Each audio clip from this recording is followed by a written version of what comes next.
அஸ்ஸலாமு அலைக்கும். இன்னைக்கு நெல்லை ஸ்டைல் சிக்கன் எண்ணெய் கறி எப்படி வைக்கணும்னு பார்க்கலாமா? அதுக்கு ஃபஸ்ட்டு 3/4 கேஜி சிக்கனை குக்கரில் போட்டுக்குவோம். வாஷ் பண்ணி வச்சுருக்கேன். மஞ்சள் போட்டு 3 ஸ்பூன் இஞ்சி பூண்டு பேஸ்ட், 1/4 ஸ்பூன் மஞ்சள் பொடி, 1 ஸ்பூன் மிளகாத்தூள் பொடி, தயிர் 1 ஸ்பூன், அரை லெமனை புளிஞ்சு விட்டுக்கிடுவோம்.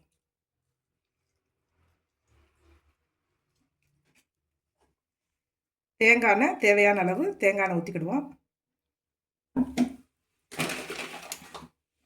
உப்பு தேவையான அளவு.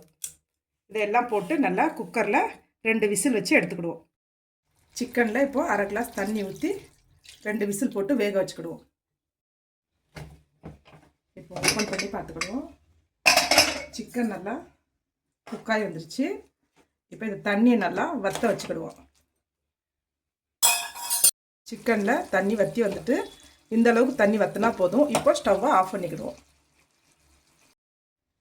சுவையான எண்ணெய் கறி ரெடி. இதே மாதிரி நீங்களும் வீட்டில் ட்ரை பண்ணி பார்த்து எப்படி இருந்துன்னு கமெண்ட்ஸ் சொல்லுங்கள். இதே மாதிரி சுவையான சமையல் வீடியோஸ் பார்க்கணுன்னா பெங்களூரு நெல்லை ருசி சேனலை சப்ஸ்கிரைப் பண்ணிக்கங்க. இன்ஸ்டாவில் ஃபாலோ பண்ணிக்கங்க. தேங்க்யூ.